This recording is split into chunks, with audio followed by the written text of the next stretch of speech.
Antes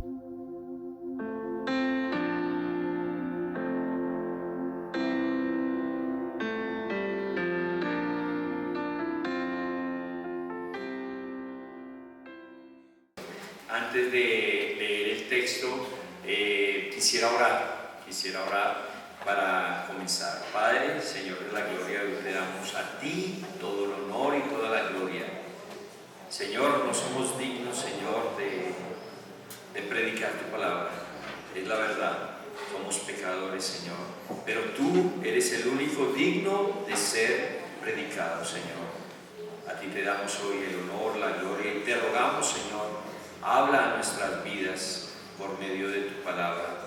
Habla, Señor, a cada uno de nosotros. Habla, Señor, desde el más pequeño, desde el más joven, hasta la persona con mayor edad, Señor. Abre hoy el entendimiento, Señor. Abre nuestros corazones, nuestros ojos, que podamos estar pendientes de tu palabra, pendientes de lo que quieres hoy colocar en nuestros corazones. Te rogamos, Señor, no nos dejes salir de este lugar tal vez como entramos, cargados, cansados, atribulados, Señor, sino que tu palabra renueve nuestra mente, nuestro corazón, vivifique nuestro espíritu, Padre. Te lo rogamos hoy en el nombre poderoso de nuestro amado Señor Jesucristo. Amén. Y como lo dijo el pastor, mi nombre es Juliano Vázquez. Yo sirvo en la Iglesia Bíblica Misionera Sublime Gracia, que queda aquí cerca Casablanca,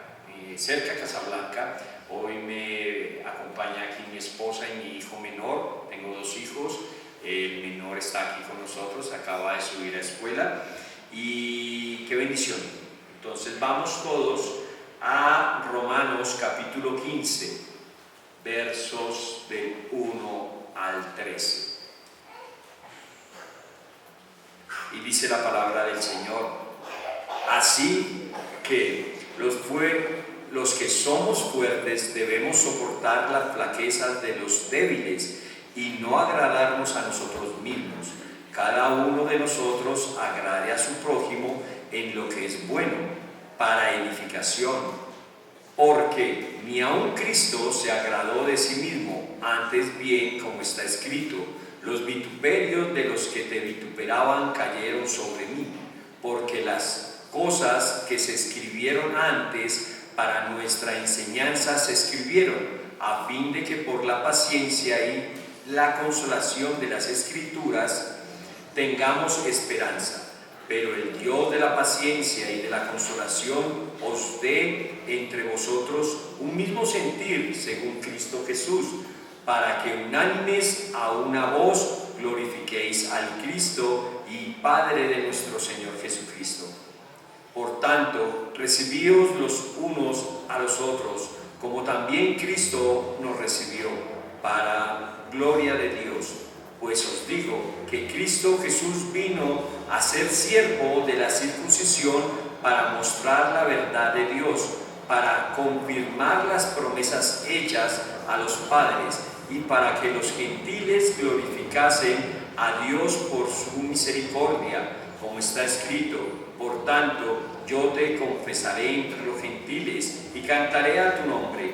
Y otra vez dice: alegraos, gentiles, con su pueblo. Y otra vez: alabad al Señor todos los gentiles y magnificadle todos los pueblos. Y otra vez dice Isaías, estará la raíz de Isaí, y el que se levantará a regir los gentiles esperan en él.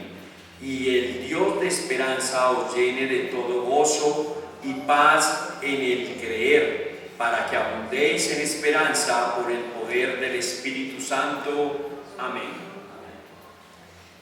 Pues bien, mis hermanos, a manera de una introducción corta, no me voy a demorar, me dijeron que tenía como 3 horas nomás, pero no me voy a demorar tanto. Si pudiéramos decir que nos ha hablado el Señor en todo lo que hemos podido ver, meditar, estudiar, aprender, porque ya vamos en el capítulo 15. En la carta a los romanos hasta el día de hoy, yo sé que aquí cada uno de ustedes tendría algo que decir de esta carta, algo. Vamos en el capítulo 15. Y yo sé que por la gracia y misericordia de Dios, aquí ha puesto el Señor siervos que les ha traído la predicación. Y que cada 8 días hemos sido confrontados, animados, consolados por la palabra de Dios. ¿Sí? Cada uno tendríamos algo que decir de esta carta. Les voy a confesar algo. Para mí, aunque la Biblia es un compendio de libros hermosísimos, para mí este libro es mi preferido. Yo sé que para ustedes de pronto tengan sus libros preferidos de la Biblia, ¿cierto? Pero para mí es este, ¿sí? Preferido dentro de toda la Escritura, en el cual se halla el pasaje que a mí más me gusta, que es Romanos capítulo 3, versos 23 y 24. Y esto se los confieso, pero que no salga aquí de Sudamérica, ¿listo? Lo que, si estamos en sintonía, podríamos decir que este libro nos ha dejado hasta hoy, es que hemos podido ver un Dios grande. ¿Grande en qué? En misericordia. En misericordia. ¿Y por qué? Porque nos dice que lo primero que nos encontramos es que el Evangelio es ¿qué? Poder de Dios. ¿Para qué? Para salvación. Para salvación. ¿Sí? Que todos estábamos destituidos de la gloria de Dios, y así nos encontrábamos ustedes y yo, destituidos, alejados de la gloria de Dios. Que no hay justo aún ni uno. Pero noten que Dios muestra su amor para con nosotros, que estábamos destituidos, que no éramos justos y que Cristo murió por nosotros. ¡Qué gran amor! ¡Qué gran misericordia! Y ahora, aparte de eso, tenemos paz para con Dios, pero única y exclusivamente por medio de Cristo Jesús. Nos ha dejado ver la elección de un pueblo, su iglesia, y nos dejó ver también un misterio. Yo casi me vuelo la cabeza cuando me enseñaron este misterio, que como de 2 pueblos Dios hace uno. Y después de todo esto, después de haber enseñado doctrina, a partir del capítulo 12, ¿qué hace el Señor por medio del apóstol? Nos va a enseñar a aplicar esa doctrina a nuestra vida diaria y a la iglesia. Nos va a enseñar a cómo vivir, si somos cristianos, cómo vivir una vida cristiana. Y hoy el apóstol continúa el tema del capítulo 14. No es que la Biblia esté dividida en capítulos y versículos. No, si lo podemos llamar así, es una misma historia. Y continuamos con la enseñanza que los hermanos les han traído anteriormente. ¿Y cuál es ese? Pues la responsabilidad del creyente fuerte hacia su hermano más débil. Esa es la enseñanza que nos ha traído el Señor. Y esto nos va a continuar enseñando el día de hoy a cómo tratar a mi hermano más fuerte. Miren, noten ustedes, del capítulo 1 al capítulo 11, ¿qué nos ha enseñado? Doctrina, doctrina, doctrina, doctrina, doctrina. Y del 12 en adelante hasta el 16, ¿qué nos va a enseñar? ¿O qué nos ha venido enseñando? ¿Cómo aplicar esa doctrina? Sencillo, ¿cierto? ¿O no? Amén. Allí está. ¿Cómo aplicar esa doctrina? Pero, ¿cuándo? ¿Dónde? Porque es que a veces uno piensa que es cristiano solo el domingo, ¿sí? Y no, les cuento algo, uno es cristiano 24/7. Todo el tiempo es cristiano. ¿Hasta cuándo? Hoy vimos el ejemplo. Hasta que partamos con el Señor o Él regrese. Y es más, les cuento algo, pero tampoco que no salga de aquí. Vamos a continuar siendo cristianos aún por una eternidad, pero ya con Cristo, viéndole cara a cara. Bueno, y aquí nos surge una pregunta antes de entrar al sermón. Y esta quiero que se la contesten allí en sus corazones. Allí, no me vayan a levantar la mano, no, allí, cada uno es personal. ¿Cuál es tu motivación para vivir una vida cristiana? Con todo lo que hemos visto en el libro de los Romanos, ¿cuál es tu motivación para vivir una vida cristiana? Y vamos a tratar de desarrollarla dentro del sermón. Esta pregunta vamos a tratar de desarrollarla dentro del sermón. Bueno, como título le hemos colocado a este sermón: no dejes de ver a Cristo. No dejes de ver a Cristo. En otras palabras, o le podemos aquí colocar otro título: no desvíes tu mirada. No la desvíes. No desvíes tu mirada. Está dividido en tres partes o tiene tres puntos. El primero: pon tus ojos en tu hermano, versos 1 y 2. El segundo: pon tus ojos en Jesucristo, versículo 3. Y el tercero: pon tus ojos en donde, si ya pusimos los ojos en nuestro hermano, si vamos a poner los ojos en Cristo, ¿dónde creen que ahora debemos fijar nuestra mirada? ¿No? ¿Qué tal la Escritura? Fijar los ojos en la Escritura. Ese es nuestro tercer punto, versos del 4 al 13. Y bien, comencemos, versos 1 y 2. Así que los que somos fuertes, y noten lo que dice el apóstol, él se mete en este equipo, somos fuertes, debemos soportar las flaquezas de los débiles y no agradarnos a nosotros mismos. Cada uno de nosotros agrade a su prójimo en lo que es bueno para edificación. Bueno, y me encanta, hermanos, me fascina cómo es la Escritura, o cómo Dios, inspirando al apóstol por medio del Espíritu, nos deja esta preciosa carta. Primero, una advertencia, ¿okay? Tenemos una responsabilidad y nos la deja ver acá, en el verso 1.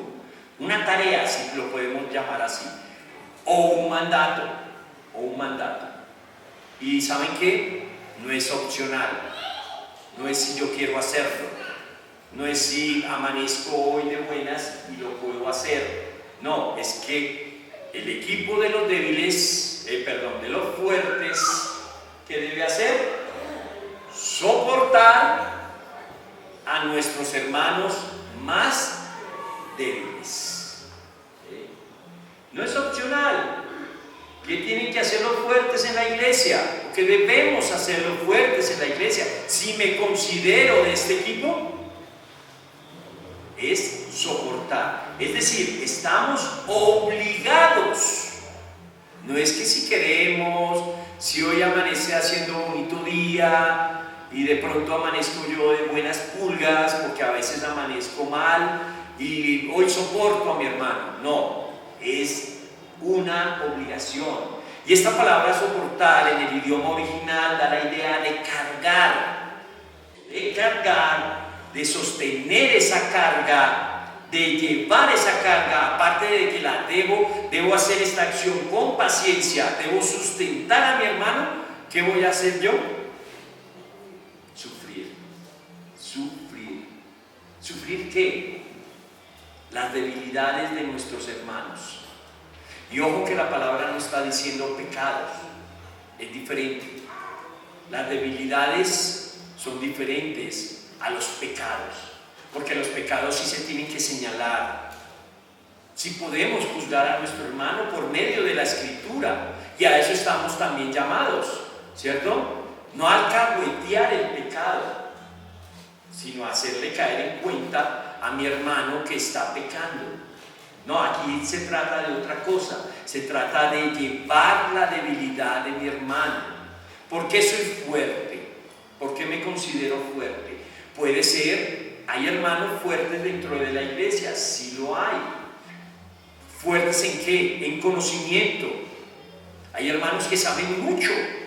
A veces saben más que los pastores y eso está bien. ¿Sí? ¿Fuertes en qué? En amor. Hay hermanos que se transpiran amor. Se les nota. Por los poros transpiran amor. Son hermanos amorosos. ¿Y saben qué hace uno con esos hermanos?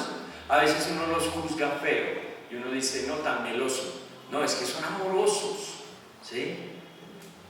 ¿Fuertes en qué? En paciencia. Hay unos que me tienen mucha paciencia y ruego para que ustedes sean hermanos fuertes y me tengan mucha paciencia el día de hoy. Mucha paciencia. Hay hermanos que son más pacientes que otros. ¿No? ¿Ustedes no han notado esto en la iglesia? ¿Sí o no? Sí, hay hermanos. Miren, hay hermanos con mucha madurez. Mucha madurez. Hay hermanos más maduros que otros. ¿Sí? Y algunas veces hay hermanos que llevan mucho más tiempo en la iglesia. Pero esto no es garantía de ser un fuerte. El tiempo no lo es. Muchas veces. Pero hay hermanos que llevan mucho más tiempo en la iglesia, por ende tienen mucha más experiencia, por ende tienen mucho más conocimiento, por ende deben tener mucho más amor y mucha más que paciencia con los que llevamos poco en la iglesia. Pero al final del día, ¿ustedes saben qué es lo más bonito? Que el débil y el fuerte están en el cuerpo de Cristo.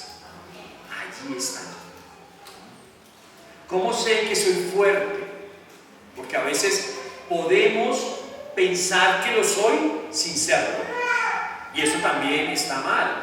Ese es un síntoma de debilidad. Cuando yo pienso, creo dentro de mí que soy fuerte.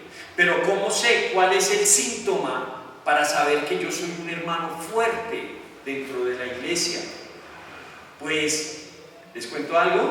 Esto me voló a mí la cabeza. Cuando yo ayudo al débil, allí estoy mostrando mi fortaleza. Cuando yo sin reparos, sin ninguna objeción, ayudo a mi hermano más débil con su debilidad. Cuando yo sin ningún reparo ayudo a mi hermano más débil a cargar esa carga que él lleva. Allí estoy demostrando que soy fuerte.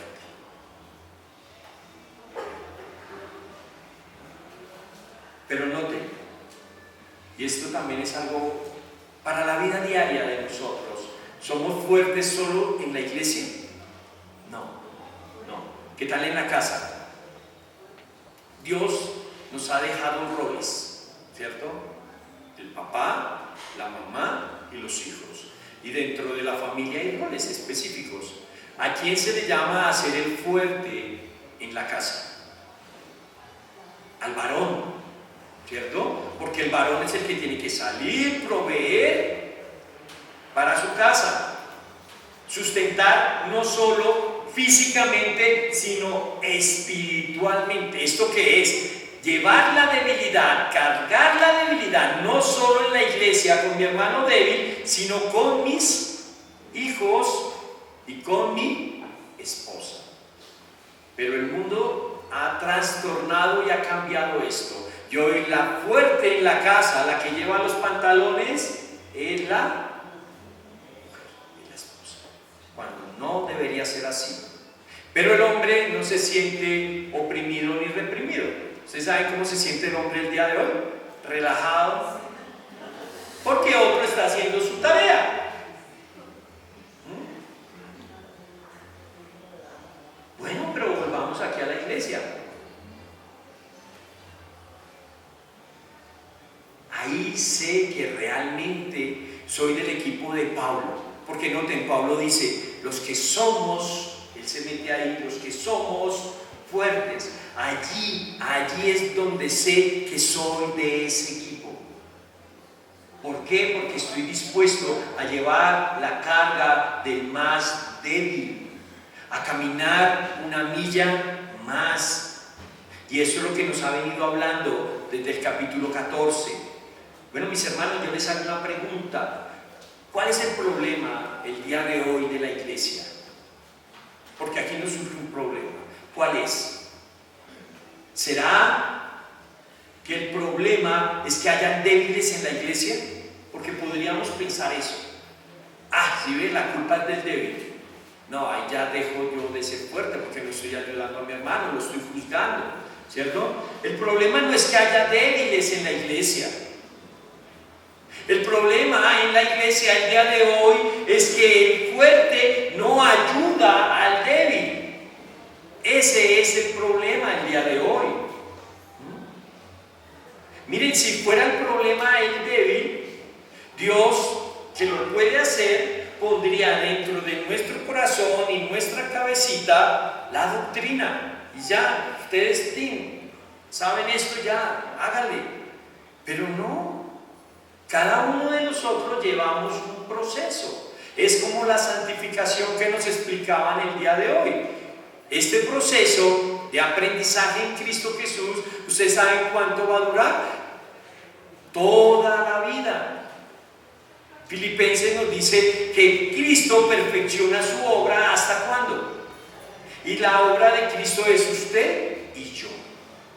Así de sencillo.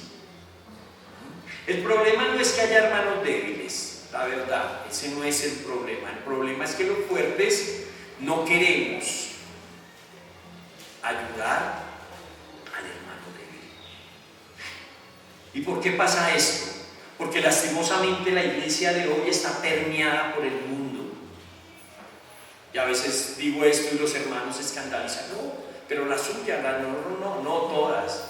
Está permeada por el mundo. ¿Y cómo sé eso?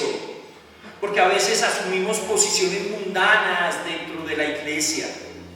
¿Sí? Y una posición mundana y que está en auge. Y que ha estado en auge desde Adán y Eva, es la cultura del yo. ¿Ustedes saben cuál es esa? Pues yo primero, y los demás, allá verán. ¿Quién es más importante para el yo? ¿Y quién ocupa el primer lugar para el yo? Pues yo, ¿cierto? Mi hermano no, yo. ¿Y saben por qué pasa esto? Porque aquí es donde quitamos los ojos de nuestros hermanos, que es el primer punto. Quitamos los ojos de ellos. Se nos olvida que no somos fuertes por mérito propio. ¿Sí? Porque me lo gané. O porque yo estudié, hice seminarios, hice universidad, hice un posgrado y soy fuerte. No. Debemos recordar que todo lo que tenemos lo hemos ¿qué? ¿Ganado o recibido? Recibido. Y hasta ser fuertes en la iglesia, en nuestra casa, en nuestro trabajo, es un don de Dios. Esto es un llamado para el fuerte. ¿A qué? A negarse a sí mismo.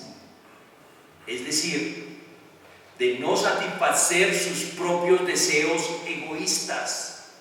Muestra una primera y gran necesidad, gran preocupación. Que la preocupación principal en nuestras vidas no debe ser ni autosatisfacción. No debe ser eso. Mi principal preocupación en mi vida debe ser la edificación de mi hermano. Pero qué difícil, porque ahí entra el ego, ¿no? Pero si yo leí y el hermano no, si yo memoricé y el hermano no, si yo ofrendé y el hermano no, hasta estamos pendientes de eso. Tenemos que estar preocupados en la iglesia, sí. ¿Por qué? No porque el que esté al lado mío canta más bonito o porque el pastor predica cool, no. Porque mi hermano crezca con lo que está predicando el pastor. Hace un momento les dije que débiles y fuertes estamos dentro de un cuerpo, Cristo. Y allí, en ese cuerpo, juntos debemos crecer. Aunque esto signifique un sacrificio personal. ¿Qué vamos a sacrificar nosotros, hermanos? Tiempo. ¿Cuántas veces te has reunido con un hermano que veas débil en la iglesia y le has dicho, ¿quieres estudiar la palabra? ¿Entiendes lo que predicó el pastor el día de hoy? ¿Sabes perfectamente lo que tienes que hacer por medio de las escrituras? Recursos. Tal vez mi hermano ni siquiera tiene una Biblia propia. Y pasan los años, aunque es descuido del hermano no comprar su Biblia, pero yo puedo comprarle una Biblia al hermano y ahí lo estoy edificando, ahí estoy velando por ese hermano débil.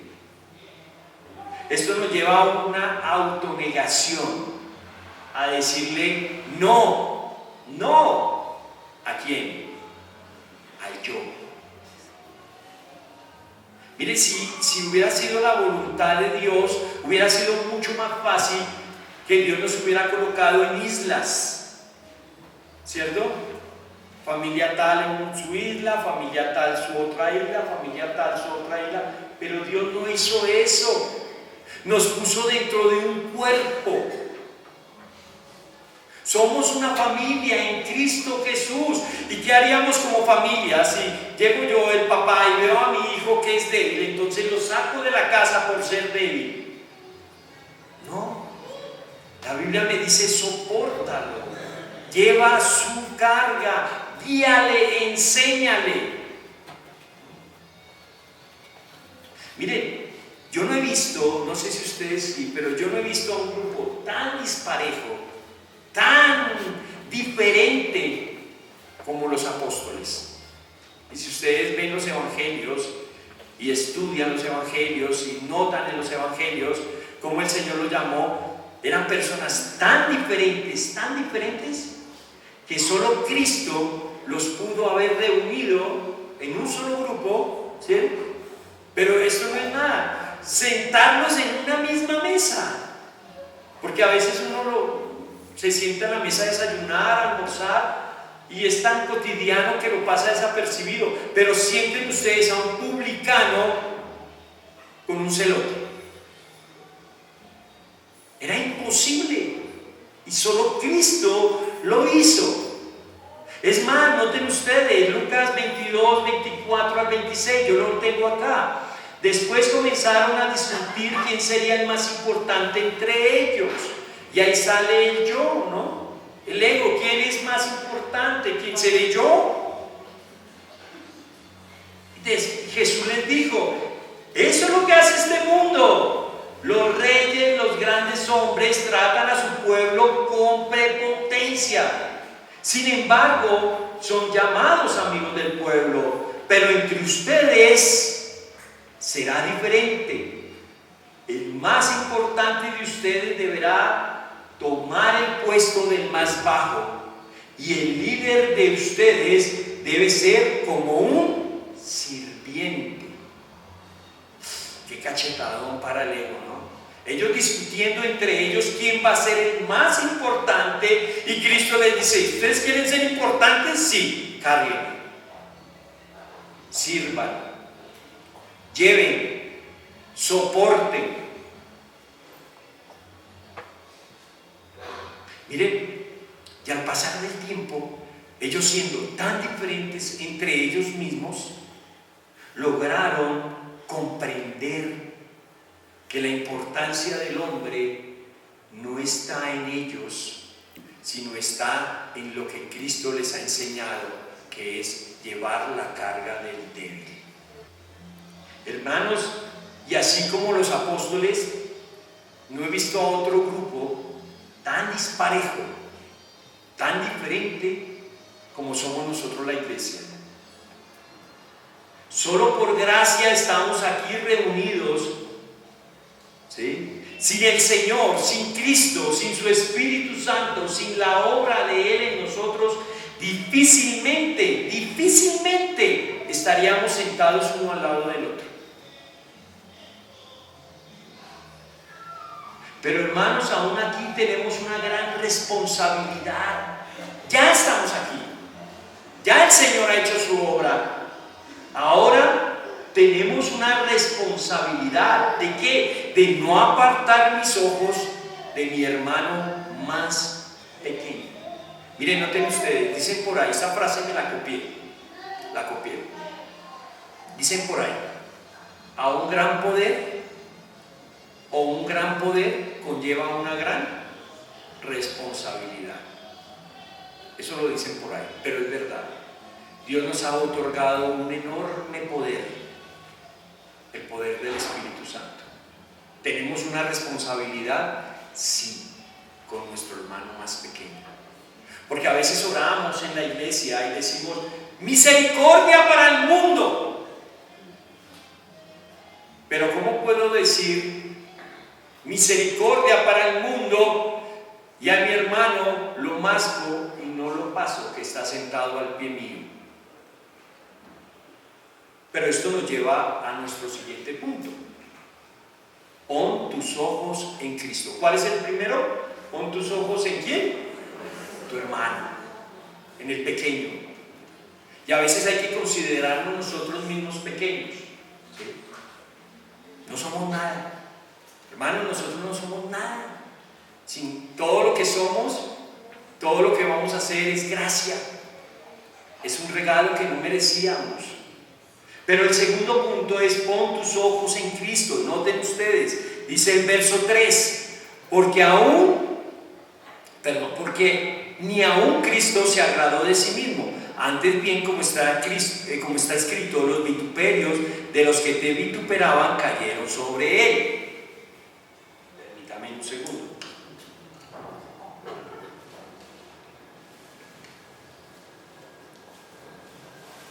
Cayeron sobre él.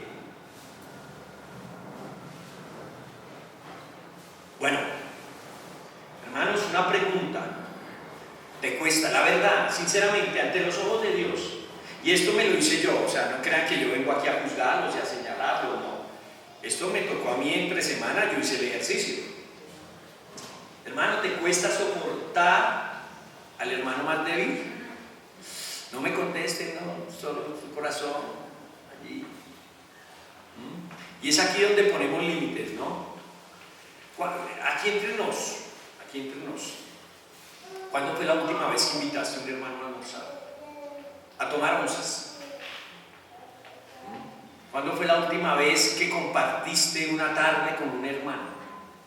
Con una familia. Ponemos límites. Somos hermanos y nos amamos y nos abrazamos y cantamos, alzamos las manos de aquí hasta la puerta.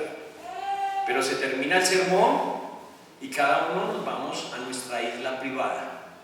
Nuestro hogar. Miren, hay una enorme necesidad hoy. Hoy es donde vamos a ver si somos realmente una familia. Porque cuando un miembro se duele, todos nos debemos doler. Y hay dolor en la congregación. Cuando parte un hermano con el Señor, como lo dijo el pastor, hay dolor porque no lo vamos a ver más. Pero hay gozo porque está ya en la presencia de Dios. Para nosotros, que muera un ser querido es un día trágico.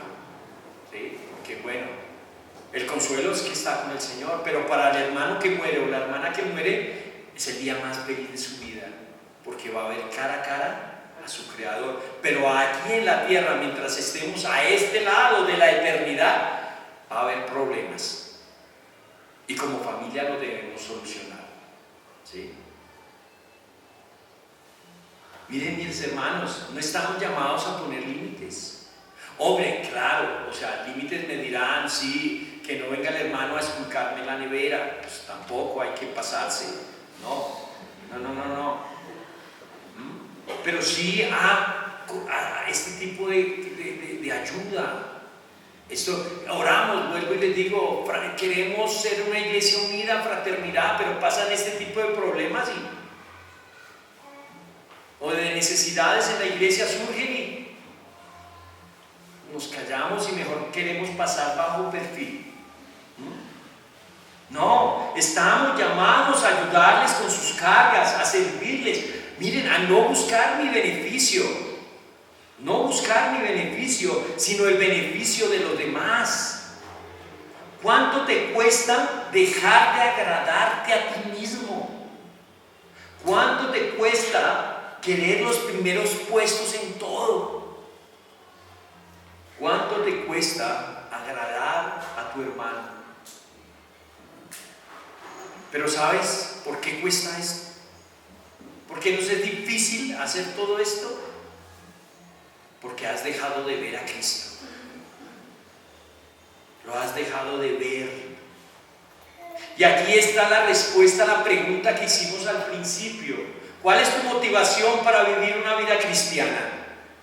Y la motivación para vivir una vida cristiana debe ser Cristo. No hay más. No hay otra. ¿Y por qué nos cuesta hacer esto en la iglesia? Porque nuestra motivación no es Cristo. Miren, noten, el Señor Jesucristo es el mayor ejemplo de un hombre que no se agradaba a sí mismo, aún siendo Dios, no se agradó de sí mismo.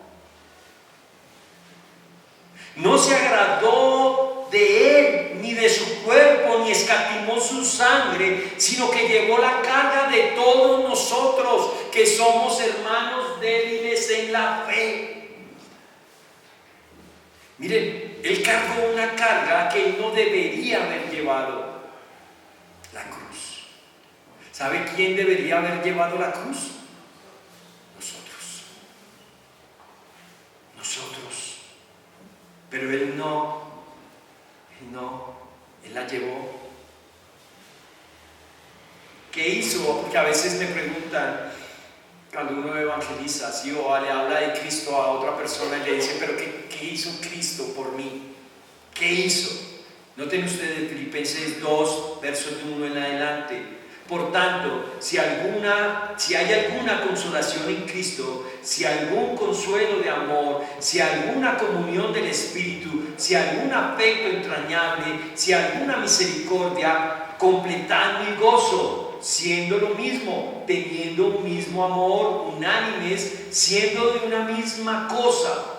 Nada hagáis por contienda o por vanagloria, antes bien, con humildad, estimando cada uno a los demás como superiores a él mismo, no mirando cada uno por lo suyo propio, sino cada cual también por los de los otros. Haya pues, aquí viene, mire, primero le dice, si hay algún amor entre ustedes, le está escribiendo la iglesia en Filipos, si hay algo de amor entre ustedes, se aman ustedes, si comparten ustedes, si tienen comunión, hagan lo que hizo Cristo. ¿Y qué hizo Cristo? Tengan el mismo sentir que hubo en Cristo Jesús, el cual, siendo forma de Dios, no escatimó el ser igual a Dios como a cosa que aferrarse, sino que se despojó de sí mismo, tomando forma de siervo. Y aquí la palabra siervo es esclavo. Siervo, hecho semejante a los hombres, y estando en esta condición de hombre, siguió su escalera de humillación más profundo, se humilló a sí mismo, haciéndose obediente hasta la muerte, y muerte en la cruz. ¿Ustedes saben quién moría en la cruz antiguamente? El peor criminal. Aparte de que se humilló tanto el Señor, de que era el Dios Todopoderoso, que hizo todo y que lo sostiene, se humanó. ¡Qué humillación! ¡Qué humillación tan tremenda! Se hizo hombre, pero esto no fue suficiente. Se hizo siervo, esclavo, y estando en esta condición fue a pagar algo que no debía haber pagado, y tomó la cruz en tu lugar y en mi lugar. Eso hizo Cristo por nosotros. Pero hoy esta porción, la palabra no te dice que tienes que dar tu vida físicamente. No. No tienes que ir a la cruz, a que te claven allí, a derramar tu sangre. Pues eso lo hizo Cristo una vez y para siempre. Mi hermano, yo sé, porque esto también me cuesta. Sé que no es fácil sacrificarte por tu hermano. Sé.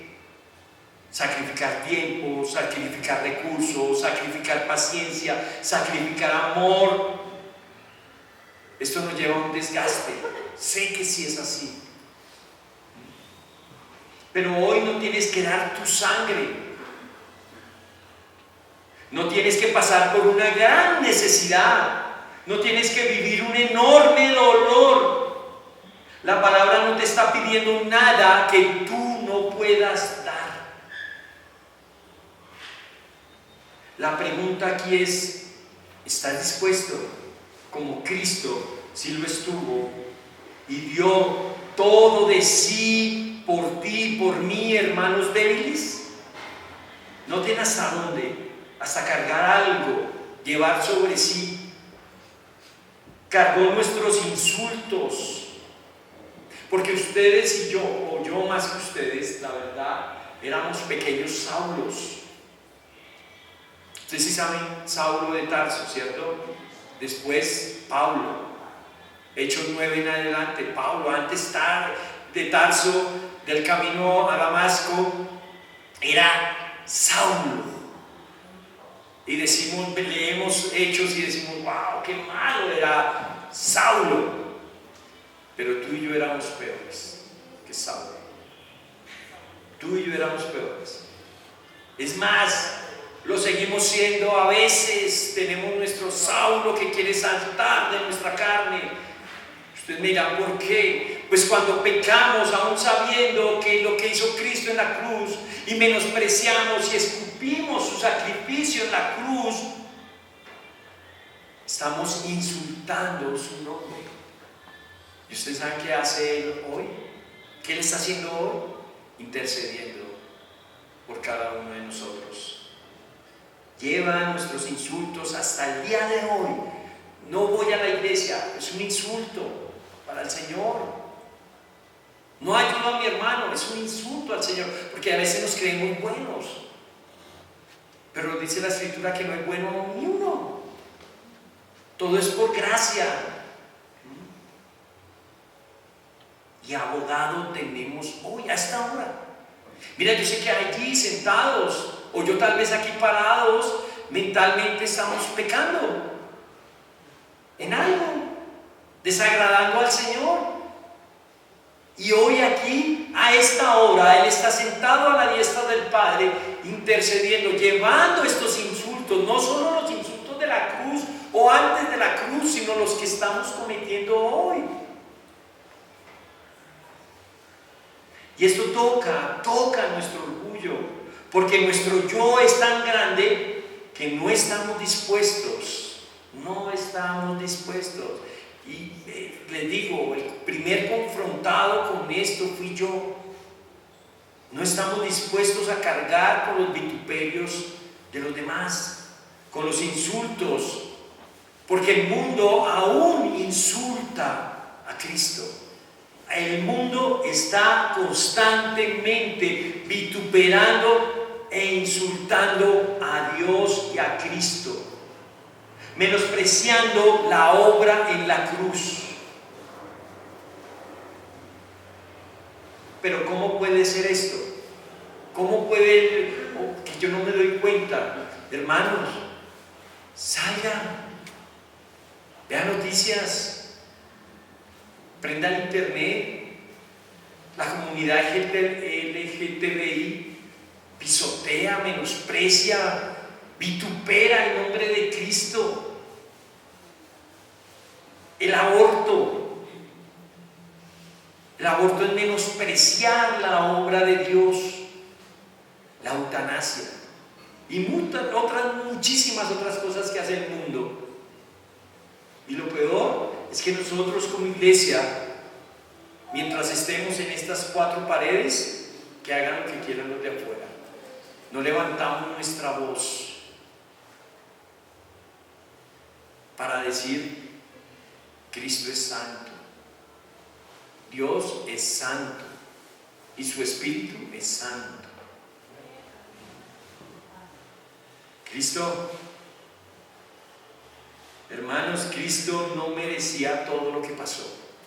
No lo merecía. Él no pecó, pero soportó, estuvo dispuesto a llevar tu carga, mi carga, ¿sí? Y es lo que el apóstol inspirado hoy le pide a la iglesia. Mire, le escribió esta carta a esa hermosa iglesia en Roma. Sopórtese, carguen las cargas los unos de los otros. Pero hoy nos dice aquí, iglesia, nos dice: sopórtense, sopórtense, ámense los unos a los otros. Tiene que hacernos reflexionar el día de hoy. Miren, noten, cuando nos vayamos para nuestras casas, como hoy es el día del Señor, ¿cierto? Porque su mandamiento está. No solo las 3, 4 horas que venimos a la iglesia. Dice, acuérdense de que el día, allá en Éxodo 20, del día del Señor. Entonces podemos estar en nuestras casas reflexionando sobre lo que ustedes escucharon hoy acá y decir, ¿cuándo voy a poner en acción esto? ¿Sí? Pues cuando te encuentres frente a frente con un hermano débil. Ahí vas a saber. Pero reflexiona, ¿qué haría Cristo? ¿Qué haría Cristo? A veces hay que reflexionar cuando nos pasan cosas. ¿Qué haría Cristo? ¿Cómo contestaría Cristo? ¿Cómo actuaría Cristo?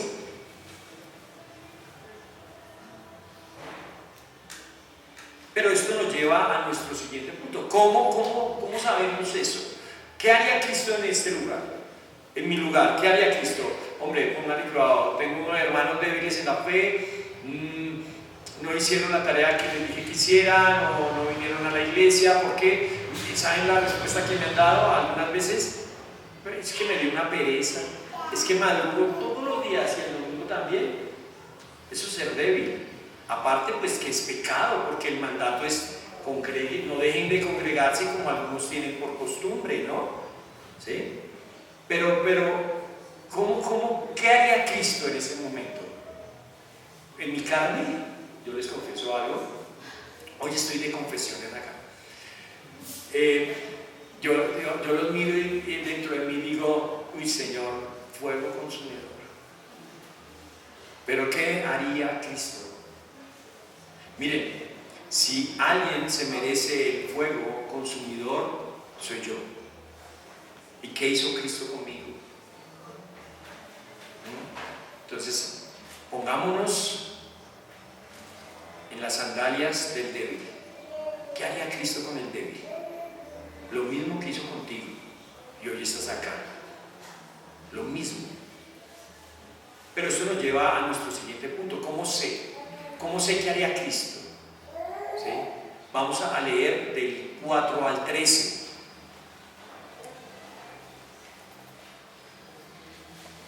Porque las cosas que se escribieron antes para nuestra enseñanza se escribieron, a fin de que por la paciencia y la consolación de las Escrituras tengamos esperanza. Pero el Dios de la paciencia y la consolación os dé entre vosotros un mismo sentir, según Cristo Jesús, para que unánimes a una voz glorifiquéis al Dios y Padre de nuestro Señor Jesucristo.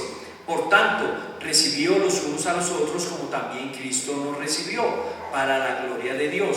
Pues os digo que Cristo Jesús vino a ser siervo de la circuncisión para mostrar la verdad de Dios, para confirmar las promesas hechas a los padres y para que los gentiles glorifiquen a Dios por su misericordia, como está escrito. Por tanto, yo también te confesaré entre los gentiles y cantaré tu nombre. Y otra vez dice, alegraos gentiles con su pueblo, y otra vez, alabad al Señor todos los gentiles y magnificadle todos los pueblos. Y otra vez dice, estará la raíz de Isaí, y él se levantará a regir a los gentiles. los gentiles esperan en Él. Y el Dios de la esperanza os llene de todo gozo, paz en el creer, para que abundéis en la esperanza por el poder del Espíritu Santo. Amén. Bueno, para poder nosotros, ¿cierto?, cumplir con el mandato. ¿Cuál es el mandato de los versículos 1 y 2? Sopórtese, ¿cierto? Esa palabrita, grabémosla, soportarnos, cargar, igual cargar, siempre tengámoslo en nuestra mente. ¿Listo? ¿Cuál es el mandato de los versos 1 y 2? Soportarnos, ¿cierto? Los hermanos más fuertes deben poner los ojos en Cristo. Para yo poder soportar a mi hermano, tengo que poner los ojos ¿en dónde? En Cristo. Es la única parte donde yo voy a poder poner mis ojos para soportar a mi hermano. Fuera de eso no lo vas a poder hacer. No lo vas a poder hacer. Pero ahora la pregunta es, ¿cómo hago eso? ¿Cómo pongo los ojos en Jesús? Y esto me lleva a mi tercer punto, que debo poner mis ojos ¿en dónde? ¿En el mundo? ¿En lo que me diga el pastor? Bueno, sí está basado en lo que dicen las Escrituras. Entonces, este tercer punto me lleva a que yo debo poner mis ojos en las Escrituras, en la palabra de Dios, ¿sí? Solo se puede conocer a Cristo por medio de una cosa, la palabra de Dios. Solo por ahí. No hay otro medio. Miren, cuando no hago esto, cuando no pongo los ojos en Jesús, es que estoy colocando mis ojos ¿en qué? Y nos pasa mucho a los cristianos, en mis experiencias, en lo que me ha pasado a mí mientras yo he sido cristiano. Entonces le dicen a uno, ¿cómo es Cristo? Y comienza uno a nombrarle no le abre la Biblia, sino comienza a nombrarle mis experiencias. Yo sentí esto, yo viví esto, y aunque algunas veces puede servir, ¿cierto?, la manera más efectiva y asertiva de mostrar a Cristo es por medio de las Escrituras. Coloco mis ojos en las experiencias. Miren, noten ustedes, en la religiosidad, esta sí es peor, en las tradiciones. ¿Qué me han dicho a mí de Cristo? No me tomo el tiempo para meditar en las Escrituras que hizo Cristo por mí. Lo que acabamos de leer, que siendo Dios se humilló tanto, que, permítame la expresión, encapsuló toda la gloria de todo lo que vemos en un ser humano. Y este ser humano fue a morir a la cruz. ¿Sí? Eso es lo que dicen las Escrituras. Pero a veces nosotros no evangelizamos así o no llevamos el mensaje así. ¿Saben cómo lo llevamos? Con lo que nos han transmitido, con lo que nos han dicho de quién es Jesús. ¿Sí? Allí está el error.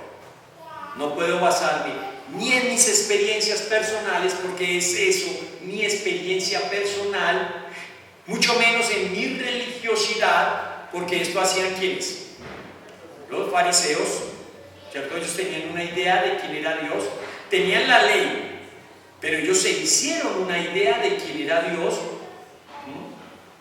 Mucho menos en mis tradiciones, que es lo que me han dicho de Cristo, mucho menos en los ritos, mucho menos en los sueños, porque hay muchos que hablan de Cristo por medio de revelaciones y de sueños, ¿sí? No, es por medio de las Escrituras.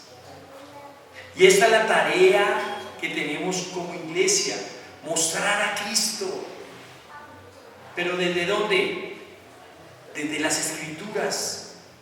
¿Y dónde está Cristo en las Escrituras? ¿Dónde está? Pues desde Génesis a Apocalipsis. Y esto es lo que nos dice el apóstol, que lo único que necesitamos saber de Cristo ya está escrito. No inventemos. El problema que tiene la iglesia hoy es inventar, querer actualizarse y ponerse a par con el mundo. No inventemos. Sujétate a las Escrituras, muestra a Cristo. Miren, las Escrituras nos muestran desde dónde nacería hasta cómo moriría. Allí está escrito, de la cuna a la tumba. Pero todo lo que se escribió de Cristo tiene un propósito para nuestra vida. Trae enseñanza, y esta enseñanza la adquirimos, por medio de esta enseñanza adquirimos una herramienta vital para nuestras vidas cristianas: paciencia y consolación.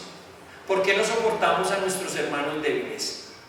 Porque nos falta esto: paciencia y muchas veces consolación. Consolar a mi hermano como Dios me ha consolado a mí. Necesitamos eso en nuestra vida diaria. Miren, noten ustedes, la paz y la consolación que nos da las Escrituras no nos las puede dar el mundo.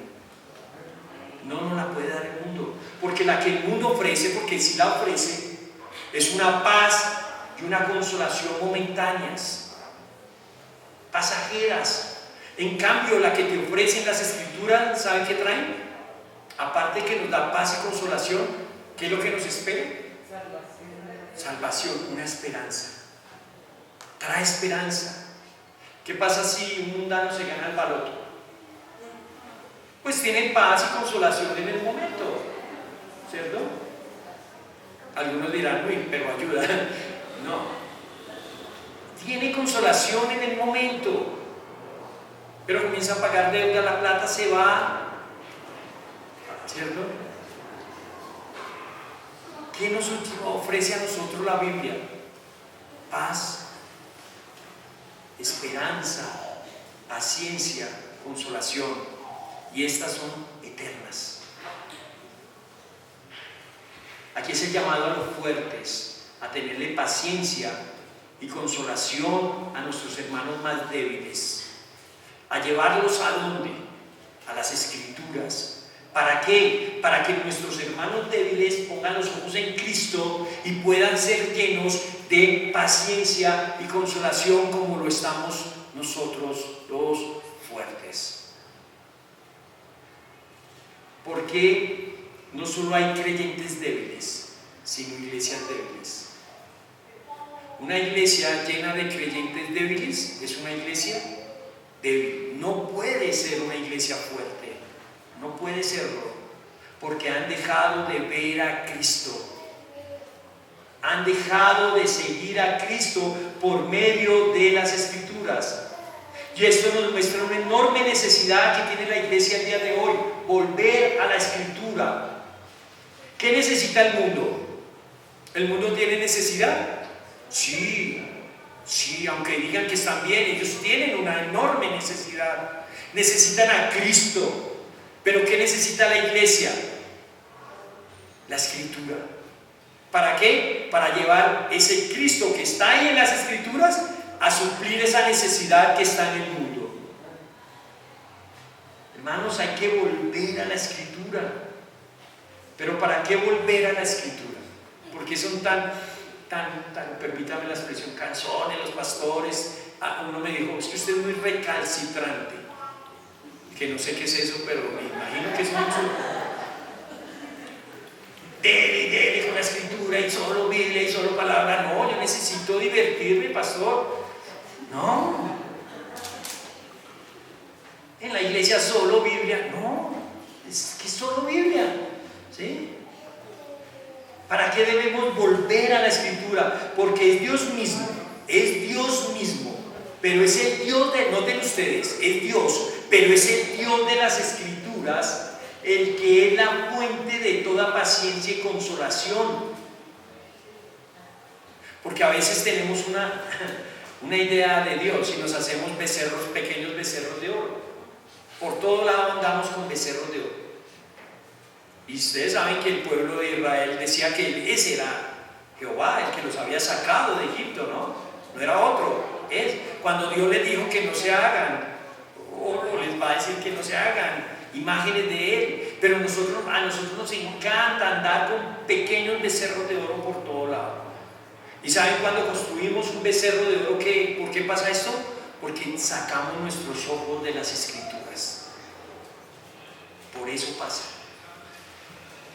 Dios es la eterna fuente de toda eterna paciencia y de toda eterna consolación para nuestras vidas. Y en este marco se desarrolla acá, en la iglesia. No hay otro. ¿Dónde aprendes tú de Dios? ¿En el mundo? No. El mundo tiene becerros de oro por todo lado.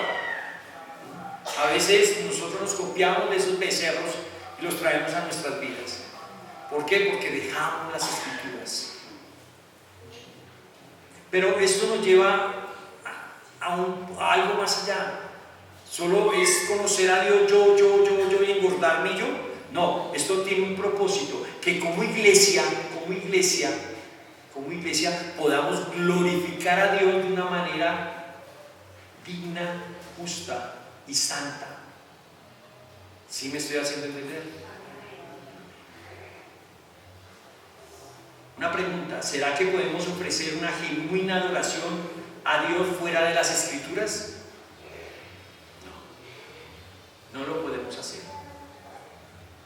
¿Cómo lo podemos hacer si venimos, levantamos nuestras manos y Dios te amo, pero realmente no conozco a Dios? ¿Cómo puedo decirle a Dios que lo amo si no le conozco? Amo a mi esposa, felizmente 24 años de casados, y todavía aprendo de ella y ella aprende de mí, ¿cierto? Diariamente. Pero ¿cómo podemos decir a Dios, te amo Dios, si ni siquiera abro las escrituras para hacer mi devocional en la casa? No llego a la escuela dominical, hoy nos estaban enseñando del Espíritu Santo y no llegamos a aprender de Dios. No llegamos a aprender de ese Dios que nos trae paciencia y consolación. ¿Cómo podemos decirle a Dios que le amamos, Dios, si no sabemos ni siquiera qué le agrada, qué le disgusta? Y todo eso está aquí, mis hermanos. La manera en cómo la iglesia, junta, reunida como un solo cuerpo, debe adorarle al Señor, está aquí. Hagamos memoria. ¿Cómo llegamos nosotros a la iglesia? ¿Cómo llegamos? ¿Llegamos fuertes? ¿Llegamos del mundo? Yo conocí del Señor, vuelvo y les digo, esto es una confesión acá, a los 29 años.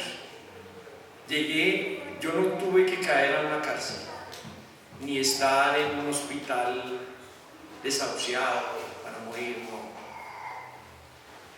Llegué tal vez mundanamente en lo mejor de mi vida, ¿sí? Con deudas hasta el cuello, pero gozaba mi vida mundanamente y conocí al Señor. Yo no llegué a los pies del Señor fuerte, no, pero llegaste en una mala condición, como esas ovejitas que llegan al redil después de haberse perdido, ¿no? ¿A qué huele una oveja que ha pasado 8 días en el campo perdida? Así olíamos nosotros cuando llegamos a los pies del Señor. Pero noten lo que hizo Cristo. Cristo no nos echó fuera. Uy, te huele a feo, sale de acá. No, Cristo nos recibió. Y esa palabra recibir quiere decir que Él tomó para sí mismo. Él nos recibió con la suciedad que traíamos encima. Miren, noten ustedes, le dice al judío: yo te recibí con la religiosidad y al gentil con la idolatría. Y nosotros cargábamos en nuestras espaldas un poco de esto y un poco de aquello. Pero Él pagó, cargó y llevó hasta la cruz lo que me tocaba llevar a mí. Pero ¿por qué nos cuesta recibir a nuestro hermano? Recordemos, iglesia, que esta carta va dirigida a una iglesia como nosotros. Va dirigida a una iglesia en Roma, la capital del imperio en esa época. Y esta iglesia estaba constituida por judíos creyentes y gentiles gentiles creyentes. Y Pablo les ha venido diciendo: judíos, si ustedes han creído en Cristo, no se jacten, ¿cierto? Hacemos recordar, no se jacten. Ahora, gentiles, si ustedes han sido beneficiarios de la misericordia de Dios, no se jacten tampoco. Pero él le dice a los hermanos fuertes, ¿saben qué les dice el Señor? No se jacten, porque todo lo que tienen no es suyo, ha sido recibido. Pero esta iglesia estaba pasando por problemas y dificultades, estaba siendo perseguida, estaban siendo muertos, hermanos. Nuestros hermanos en Roma sufrieron todos los días. Nosotros a este lado del mundo, al occidente, no conocemos qué es sufrir por el Evangelio. He hablado hace poco, este año, estuve en una iglesia por la gracia y misericordia de Dios, me encontré con una persona de bastante edad, y él me decía que eran los padecimientos de hace 30 años, llamemos 30, 40 años, aquí en Bogotá, predicar el Evangelio. Hoy no nos escupen, hoy no nos apedrean. Mire, podemos tener la puerta abierta y no pasa nada. La ley constitucionalmente nos protege, ¿sí? Pero esta iglesia en particular en Roma estaba siendo perseguida, atribulada. Y noten que Pablo les escribe y les da, aparte de la doctrina, porque la doctrina es muy importante, les da ¿qué? Consolación. Le dice al judío y muestra un argumento teológico hermoso, porque a veces uno lee la palabra y desde los versículos 9 al 12 lo lee rápido. Sí, dice la palabra, la escritura dice esto, pero noten lo que utilizó el apóstol para llevar el mensaje a la iglesia en Roma. ¿Qué Biblia utilizaban en el antiguo cuando fue escrita esta carta? ¿Qué Biblia? Solo tenían el Antiguo Testamento, ¿cierto? Y el Antiguo Testamento está dividido en 3 partes: la ley, los salmos y los profetas. O sea que Pablo le está diciendo a esta iglesia perseguida, a esta iglesia atribulada, a esta iglesia que está sufriendo, aparte les dice: fuertes judíos, porque los judíos eran los que se creían fuertes, judíos, carguen a los gentiles. Uy, pero ¿cómo? No puedo conmigo, si voy a poner a cargar. No importa, cárgalo. Y utiliza la escritura, no utiliza nada más, utiliza la ley de Deuteronomio 32, 43, ahí está en sus Biblias, los profetas, Isaías 11:10, los Salmos 117:1.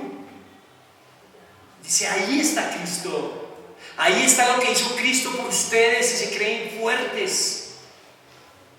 Allí está. Ahora, ustedes deben hacer lo que Cristo hizo.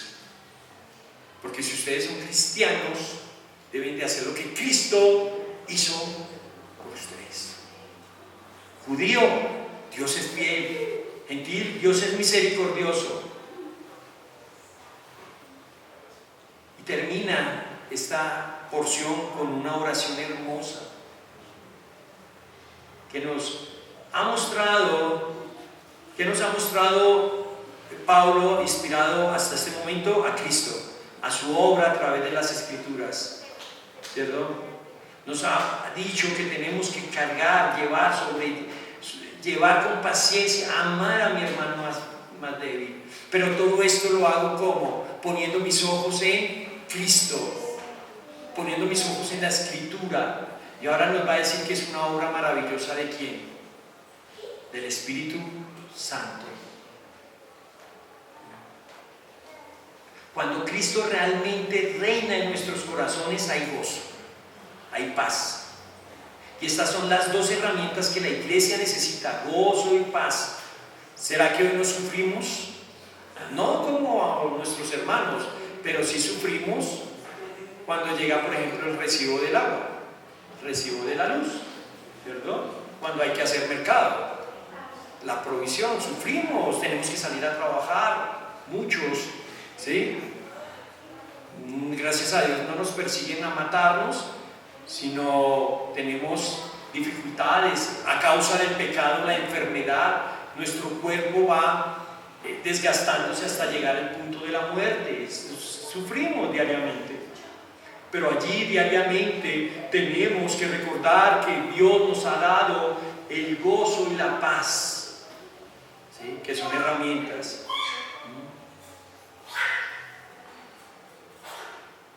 Hermanos, para terminar pudiéramos orar como oró el apóstol, terminando este pasaje y diciendo que el Dios de la esperanza nos llene de paz en el creer.